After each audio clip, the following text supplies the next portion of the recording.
예수께서 무리를 보시고 산에 올라가 앉으시니 제자들이 나온지라 입을 열어 가르쳐 이르시되 심령이 가난한 자는 복이 있나니 천국이 그들의 것이며 애통하는 자는 복이 있나니 그들이 위로를 받을 것이며 온유한 자는 복이 있나니 그들이 땅을 기업으로 받을 것이며 의에 줄이고 목마른 자는 복이 있나니 그들이 배부름을 것이요. 10절을 같이 읽겠습니다. 의를 위하여 박해를 받은 자는 복이 있나니 천국이 그들의 것이니라. 아멘. 잠깐 기도하겠습니다. 하나님 아버지,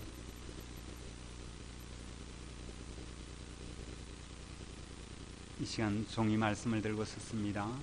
성령으로 붙들어 주시고 이 말씀이 선포될 때에 주의 성령께서 보정해 주시기를 원합니다.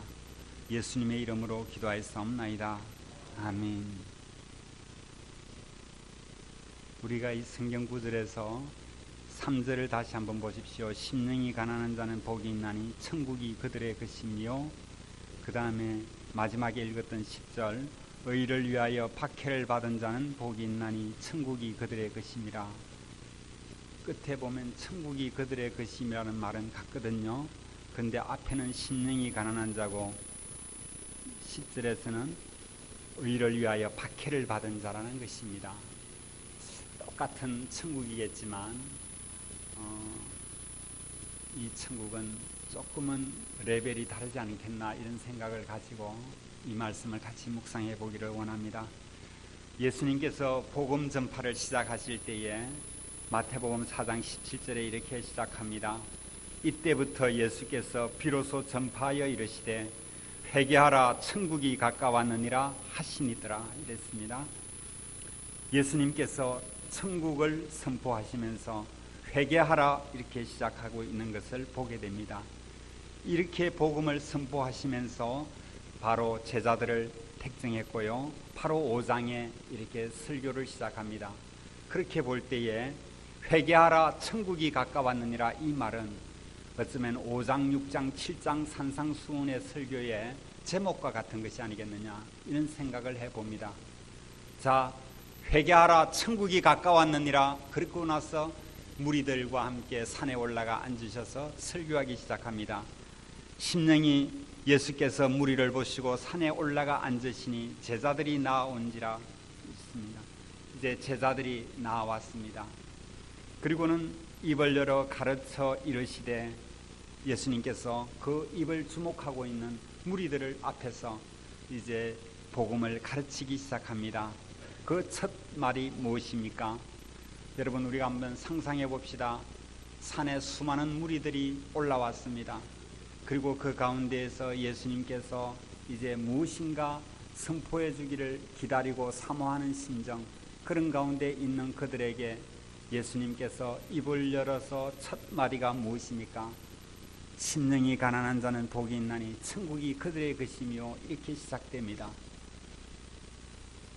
거기에 몰려든 사람들, 산에 쫓아 올라오면서 제자들과 함께 무엇인가 예수님께로부터 듣기를 소망하고 사모하면서 쫓아온 그분들이 정말 그들의 심령이 얼마나 사모하는 심정이고 가난한 심령이 있겠습니까?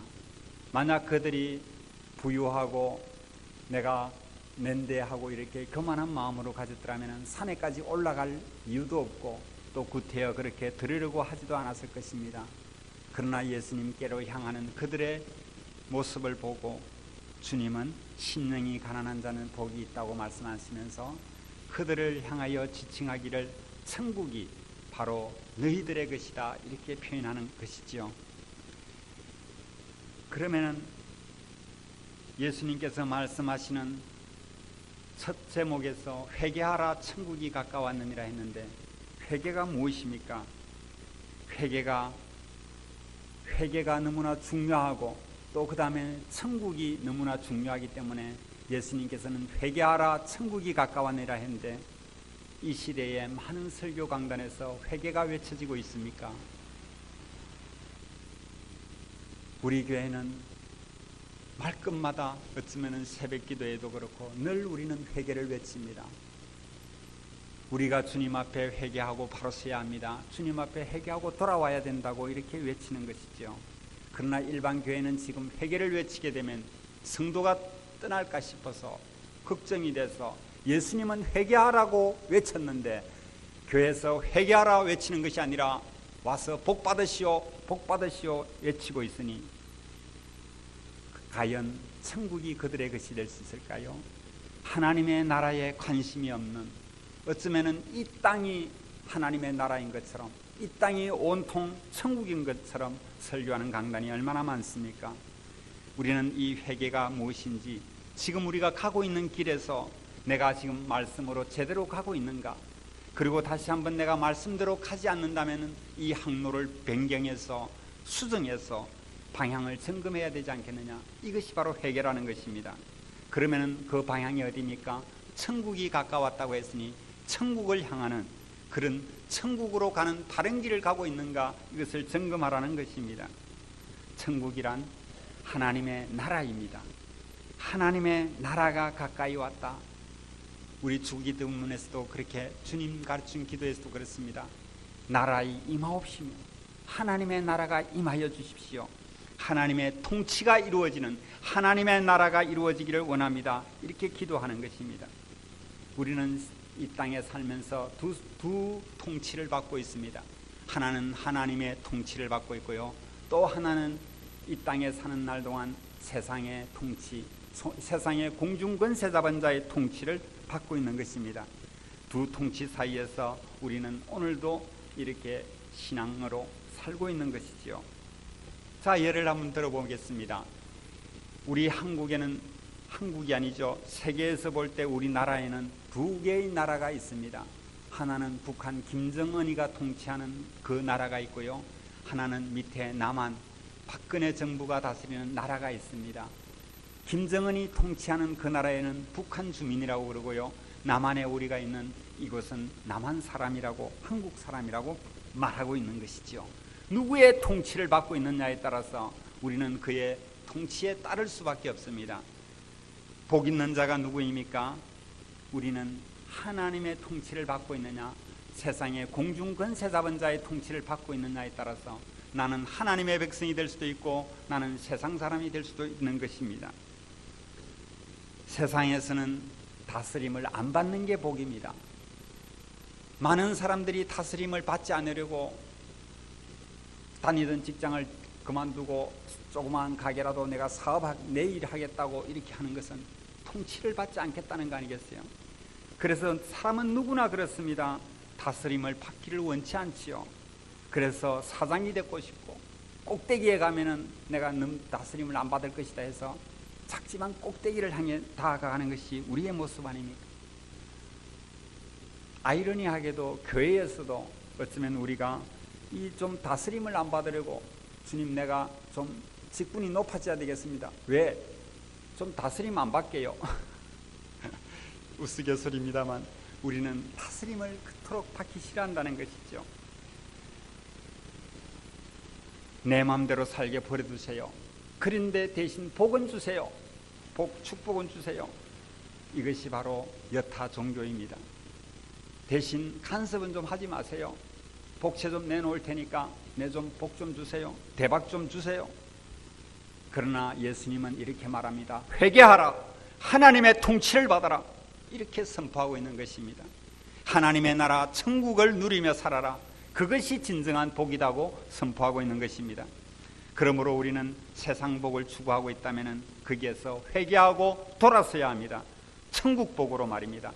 회개하라 천국이 가까웠느니라, 이 말이 우리의 귀에 들린다면 우리는 심령이 가난한 자일 것입니다. 그래서 주님이 주시는 그 천국을 우리가 소유하고 누리게 되는 그런 복을 받게 되는 것입니다. 그래서 복 있는 자는 심령이 가난한 자고, 심령이 가난한 자는 천국이 가까이 왔다, 이렇게 선포하고 있는 것을 보게 됩니다. 그래서 원래 이 원문에는 그렇게 했습니다. 복 있는 자, 복 있는 자여, 그들은 심령이 가난한 자다, 이렇게 말씀하고 있는 것을 보게 됩니다. 복이 있다. 심령이 가난한 자여, 그들에게는 천국이 그들의 것이다. 이렇게 말씀하고 있는 것이지요. 그리고는 우리에게 말합니다. 교만한 마음을 내려놓고 심령이 가난한 자로 회개해라. 메시지 성경이라는 것이 있습니다. 유진 피터슨이 쓴 메시지 성경에서는 이 구절을 이렇게 표현했더군요. 한번 들어보십시오. 벼랑 끝에 서 있는 너희는 복이 있다. 너희가 작아질수록 하나님과 그분의 다스림이 커진다. 이렇게 표현을 했더라고요. 심령이 가난한 자를 일컬어서 그는 벼랑 끝에 선 너는 복이 있다. 왜냐하면 너는 작아졌기 때문이다. 작아질수록 하나님과 그분의 다스림이 더 많이 지배하게 되니까 너는 복 있는 자로다. 이렇게 표현하고 있다는 것입니다. 세상은 왜 하나님의 다스림을 거부할까요? 하나님의 다스림을 세상 다스림처럼 생각하기 때문에 그렇습니다. 세상 다스림처럼 마치 하나님도 우리를 억압하고 강요하고 또 귀찮게 굴고 간섭하는 것으로 알기 때문에 우리는 하나님의 다스림마저도 거절할 때가 많다는 것입니다. 하나님의 다스림은 세상 다스림과 다릅니다. 하나님의 다스림은 위로로 다스리십니다. 가까이 다가와서 우리의 눈물을 닦아주시며 위로하시는 하나님이십니다. 5장 4절을 한번 읽어볼까요? 시작. 애통하는 자는 복이 있나니 그들이 위로를 받을 것이며. 그렇습니다. 애통하는 자는 복이 있나니 그들이 위로를 받을 것임이라 이렇게 말씀하고 있는 것을 보게 됩니다. 회개함으로 말미암아 애통하는 자, 그에게 주님은 위로자로서 옆에 계시겠다는 것입니다. 애통이 복인 것은 그분의 만지심이 가까이 있다는 것입니다. 그리고는 가까이 오셔서 우리의 그 고난 인생 길에서 우리의 이름을 불러주시기도 합니다. 그리고는 인격적인 관계를 맺어줍니다. 너의 그 아픔과 애통하는 것을 내가 안다. 이렇게 한마디만 우리가 음성을 들었다고 하면 우리의 고난과 고통이 고통으로 여겨지지 않습니다. 오히려 즐거움이요, 주님이 나와 함께 하신 때문에 위로를 얻고 더 깊은 관계 속으로 하나님과 이렇게 밀접하게 살아가게 되는 것이죠. 세상 복음 말합니다. 어려움이 없어야 복이다. 어려움 없고 평안하게 형통하게 살아라. 그게 복이다. 이렇게 말합니다. 그러나 천국의 복은 때로는 힘듦과 또 병듦과 약함이 있다. 그럼에도 불구하고 그 어려움 가운데 있을 때에도 하나님이 외면하지 아니하고 찾아오셔서 격려하고 위로해 주신다. 그러니 그 위로를 받고 살아라. 이것이 주님이 주시는 하나님의 나라의 복인 것입니다. 그래서 우리는 애통할 상황에 어떤 때는 그 일로 인해서 잠 못 이루는 밤에도 그 밤에 우리 주님이 우리 가운데 찾아오셔서 고난 중에도 우리를 격려하시기에 우리는 또 평안히 하루를 지내는 것입니다.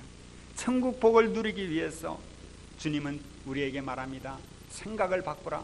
그것이 다시 한 말하면 회개하라는 것입니다. 너의 생각으로 생각하지 말고 주님의 생각으로 생각해라. 주님이 원하시는 바가 무엇인가를 다시 한번 생각해보고 애통해라. 너가 지금 세상을 쫓아가고 있느냐, 아니면 주님의 뜻을 쫓아서 주님의 통치를 받고 있느냐, 다시 한번 점검해서 너의 항로를 수정하여라. 항법장치를 좀 바꾸어라. 세상 복에서 천국 복을 누리기 위해서 살아라. 그쪽으로 가라. 그러기 위해서는 때로는 네가 십자가를 바라보고 애통해야 할 때도 있을 것이다. 그때에는 애통해라. 그러게 되면 거기에 위로가 있고 또 주님이 만지심이 있다. 세상은 탐욕과 근심과 걱정으로 우리에게 다가옵니다. 그래서 사망이 주관하지요. 그렇지만은 하나님의 성령은 우리에게 의와 평강과 희락으로 다가오는 것이니 하나님의 성령으로 충만케 되어서 하나님의 성령의 인도함을 받아라. 하나님의 다스림은 이렇게 우리 가운데 성령으로 오셔서 위로하시고 또 우리에게 마음의 온유함을 준비시킨다는 것입니다. 왜 우리의 마음에 온유함을 준비할까요? 우리의 마음이 강팍한 마음과 우리의 마음이 분노의 마음과 우리의 마음이 미움의 마음이 아니라 온유의 마음으로 바꾸는 것은 하나님의 나라가 임하기 위해서, 우리의 몸이, 우리의 마음이 하나님의 땅이라면 땅을 상속받기 위해서는 우리의 마음밭이 온유하게 될 때에 하나님의 은혜의 담비가 쏟아지고 그곳에서 하나님의 생명이 소생한다. 자, 다시 한번 온유한 자에 대해서 우리가 말씀하고 있습니다. 5절을 같이 한번 읽어볼까요? 온유한 자는 복이 있나니 그들이 땅을 기업으로 받을 것이며. 온유한 자는 복이 있습니다. 그들이 땅을 기업으로 받을 것입니다.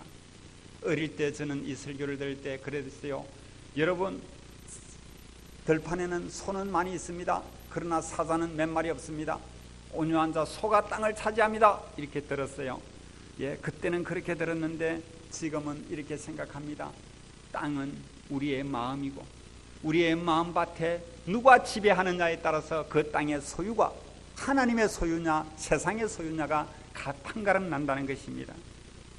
온유한 자는 복이 있나니 저희가 땅을 기업으로 받을 것입니다. 내가 온유한 성품으로 주님의 성령이 나를 온전히 지배해 준다면 나는 기쁨이 충만하고 나는 그 희락 가운데서 살 수 있을 것이에요. 그러나 내 마음이 강팍하고 분노에 들끓고 미움이 가득 차 있다면 그 마음 밭은 땅은 빼앗긴 땅이 될 것이고 마귀가 지배하고 장악하는 그런 나라가 될 것입니다. 그러므로 우리는 이 땅을 어떻게 관리할 것인가? 온유한 자가 되어서 이 온유를 가지고 주님이 마음껏 내 안에서 살아가실 수 있도록. 모세는 온유함이 지면의 모든 사람보다 더했다. 옛날 성경에는 지면의 모든 사람보다 성했다 이렇게 얘기하고 있습니다. 모세가 그렇게 마음이 온유한 사람이 되었기에 200만이라는 사람이 애먹이고 그 힘들어해도 그들을 다 이끌고 하나님이 원하시는 바 젖과 꿀이 흐르는 가나안 땅으로 인도한 것을 보게 됩니다. 그러나 모세는 결국 그 땅을 밟지 못했습니다. 누가 땅을 밟았을까요? 모세보다 더 나은 온유한 사람이 있었으니 그가 여호수아 갈렙입니다. 여호수아 갈렙만이 그 젖과 꿀이 흐르는 가나안 땅을 밟았습니다. 아마 모세가 이 성경을 쓸 때에는 모세 이상 온유한 사람이 없다 생각했지만 그 후 세대에서 여호수아와 갈렙은 젖과 꿀이 흐르는 가나안 땅을 밟은 것을 볼 때에 그가 더 온유했다 표현할 수도 있는 것입니다.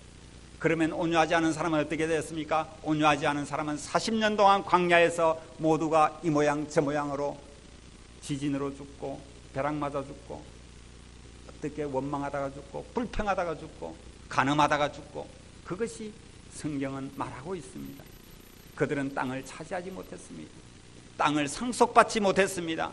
왜 그렇습니까? 온유하지 못했기 때문에 그렇습니다. 그래서 주님은 우리에게 말합니다. 온유한 자가 복이 있다. 그들이 땅을 기업으로 받을 것이다. 40년 광야에서 강팍한 자는 다 죽었다. 가나안 땅을 정복한 여호수아와 갈렙만이 그 온유한 땅을 차지했고 그 땅을 누릴 수 있었다. 그러므로 너희는 온유를 잘 배워라. 온유가 준비가 되게 된다면 땅을 차지하게 되고 천국복을 누리게 되는데 그게는 사랑과 평안과 희락이 넘친다. 거룩이 임한다. 그러므로 너희에게 마음에 강팍한 마음이 들거든 주의 십자가를 의지해서 회개하고 온유한 마음으로 갈아엎어라. 그렇게 되면 내 심령에 온유가 지배하게 되고 그렇게 되면 그곳에 하나님의 나라가 임하는 땅을 차지하게 될 것이다. 그러므로 땅은 우리의 마음밭이라고 설명할 수가 있는 것입니다. 우리의 마음밭이 하루에도 얼마나 수십 번 요동합니까? 잠깐 기뻤다가 또 어느 순간에 슬픔이 찾아오고 좀 잠깐 무엇이 잘 되는가 싶어서 웃었다가 어느 순간에는 울 수밖에 없는 우리의 마음밭. 그래서 잠 못 이루는 이런 것들이 우리의 마음을 장악하는 이상은 우리가 미움과 근심과 걱정에서 벗어날 수가 없는 것입니다. 그래서 땅을 차지할 수가 없는 겁니다. 그러므로 날마다 십자가를 바라보고 주님, 내가 또 욕심이 나를 잠 못 이루게 하네요. 내가 오늘 또 근심하게 된 이유가 무엇입니까? 하나님 나라 때문에 근심입니까? 아니면 세상에 무언가를 쫓아서 가다가 이렇게 근심합니까? 우리는 세상을 쫓아가는 것을 잠깐 내려놓고 주님의 십자가 앞에 나와 주님, 나를 새롭게 해주십시오. 내가 지금 항로가 좀 어긋납니다. 뭔가 모르게 세상을 쫓아서 보이는 게 세상이니까요. 저나 여러분이나 우리 모두는 세상을 또 향해서 물결 흐르듯이 갈 수밖에 없는 우리의 모습. 그러므로 회개하라. 날마다 주님 앞에서 나 다시 한번 내 자신을 점검하고, 그래서 천국의 복을 누릴 수 있는 사람이 되기 위해서, 한마디로 이것은 어떤 사람입니까? 이 사람은 바로 믿음 있는 사람인 것입니다. 믿음이 있는 사람, 그 사람이 온유한 자고, 그 온유한 자가 땅을 기업으로 얻게 되는 것입니다. 옛날 우리 동료 많이 불렀잖아요. 돈으로도 못 가요 하나님 나라, 힘으로도 못 가요 하나님 나라. 뭐로 가는 나라? 뭐로 가는 나라? 믿음으로 가는 나라, 하나님 나라라고 했지 않습니까? 그러니까는 우리는 믿음으로 가는 이런 나라, 하나님 나라를 쫓아가고 있는 것이니까, 돈으로 너무 쫓아가지 말고, 힘으로 너무 쫓아가지 말고, 우리가 작은 천국 땅이 내 마음에 지배할 수 있도록 믿음으로 가는 여러분 되시기를 축원합니다. 그렇습니다. 우리는 마음을 빼앗기지 말아야 합니다. 우리의 마음이 얼마나 도둑질 당하는지 모릅니다. 마음 한번 뺏겨 보세요. 여러분, 내가 지금 뭐하고 있지 생각 들잖아요. 마음 뺏기고 나면은 그 다음에는 몸은 절로 나도 모르게 그냥 가는 것이죠. 그러므로 우리는 이 마음을 지키기 위해서라도 이 온유와 함께, 그리고 또 우리가 이 온유한 마음을 갖고 살려고 하지만 우리가 또 그 가운데에서만 그치는 것이 아니라 때로는 세상적으로는 어려움을 당한다는 것입니다. 어떤 어려움입니까? 줄이고 목마를 수도 있다는 것입니다. 성경은 말합니다. 6절 같이 한번 읽어볼까요? 시작. 줄이고 목마른 자는 복이 있나니 그들이 배부를 것이며. 예, 줄이고 목마른 경우도 있다는 겁니다. 뭐에 줄입니까? 의에 줄이고 목마를 수도 있다. 그렇지만 그들이 배부름을 얻을 것이다. 왜냐하면 주님은 그들의 만족을 줄 것이기 때문이다. 할렐루야. 그렇습니다. 예수님은 500여로 5,000명을 먹였습니다. 그들이 부족함이 없도록 먹였습니다. 차고도 남았습니다. 몇 강줄이나요? 12강줄이 남았습니다.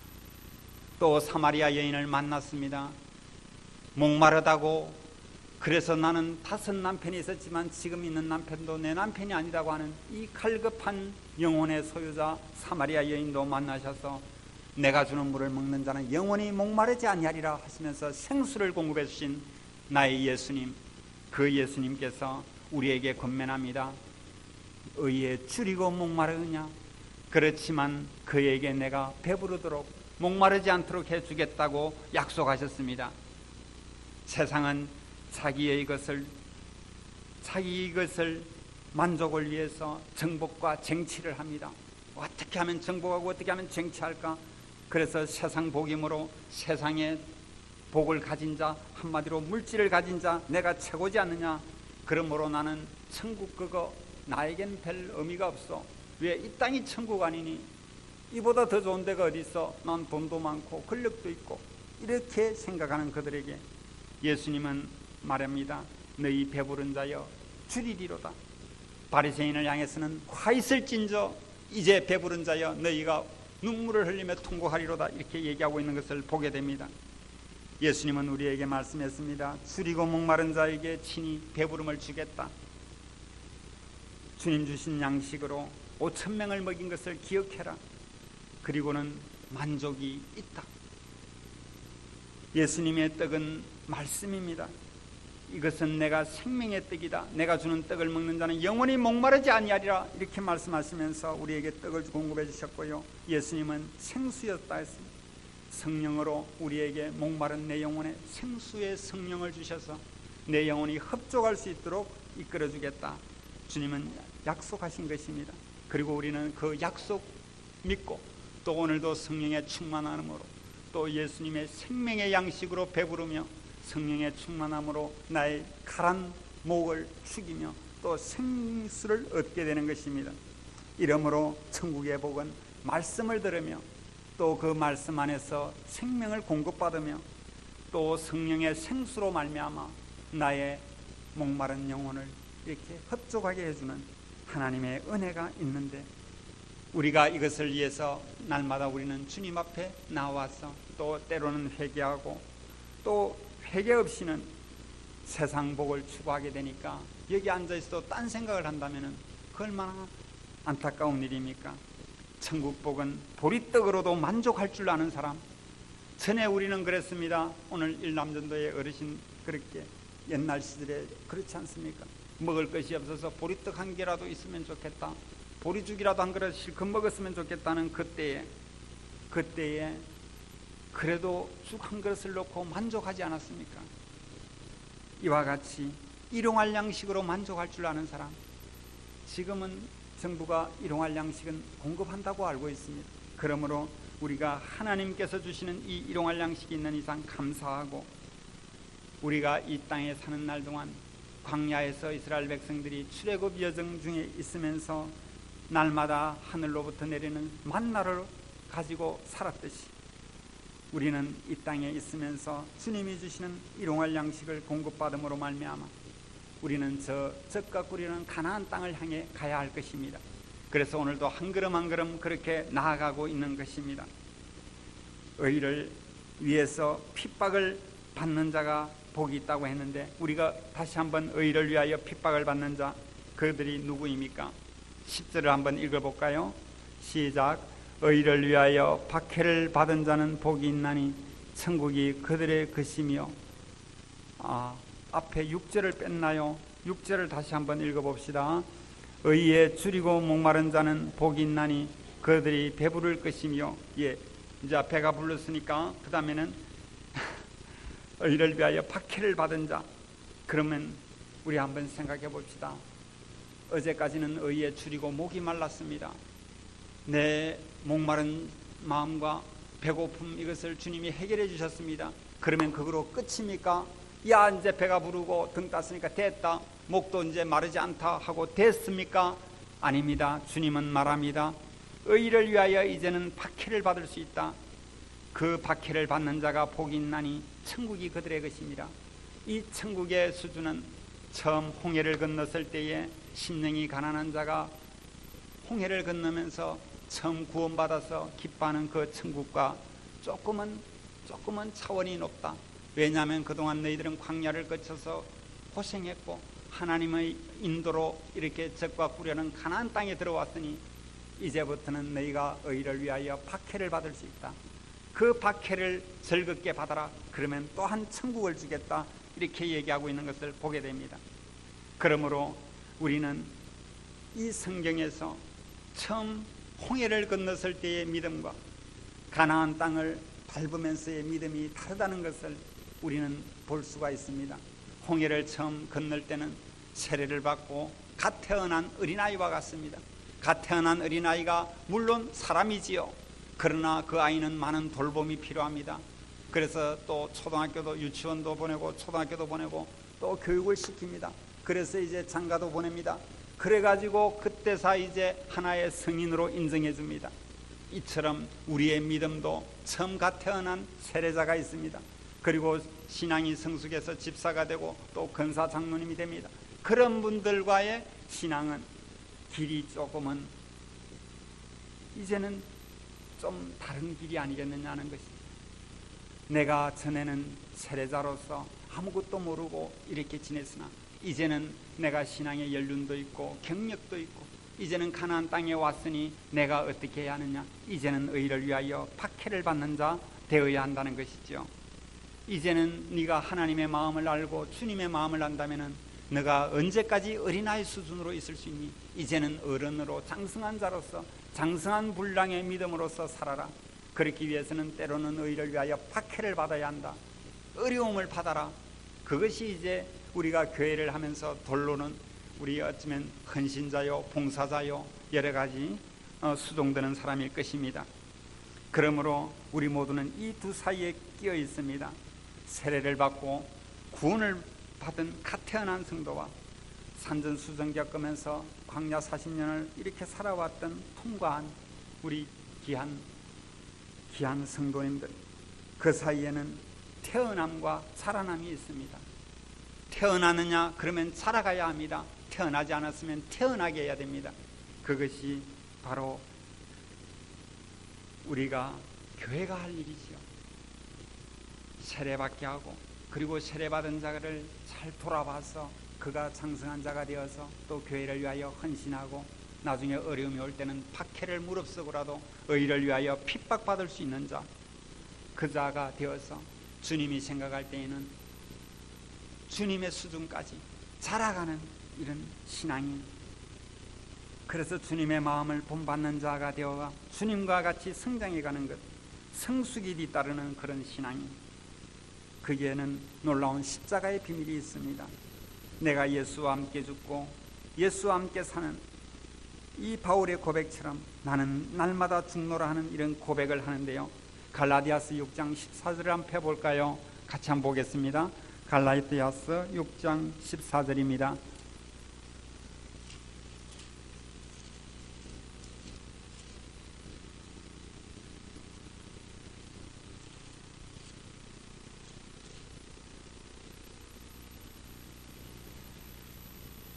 갈라디아서 6장 14절 제가 봉독합니다. 그러나 내게는 우리 주 예수 그리스도의 십자가 외에 결코 자랑할 것이 없으니 그리스도로 말미암아 세상이 나를 대하여 십자가에 못 박히고, 같이 읽겠습니다. 내가 또한 세상을 대하여 그러하니라. 십자가 외에 결코 자랑할 것이 없는 바울, 그리스도로 말미암아서 세상이 나를 대하여 십자가에 못 박고, 세상이 먼저 나를 십자가에 못 박았습니다. 그리고 나서는 어떻게 됐습니까? 나도 세상에 대하여 십자가에 못 박히. 그러니까는 세상이 나를 십자가에 못 박았고, 나도 이제 세상과는 십자가에 못 박았으니까 결별하고, 결별이라는 표현이 될지 모르겠습니다만은, 이제 나는 세상과 내가 같이 있지만 세상 통치를 받지 않는 결별을 선포한다. 왜냐? 나는 십자가에 죽었다.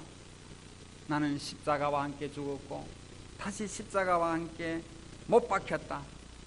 그러니까 이제는 내가 사는 것이 아니요 내 안에 있는 그리스도께서 사신 것이다.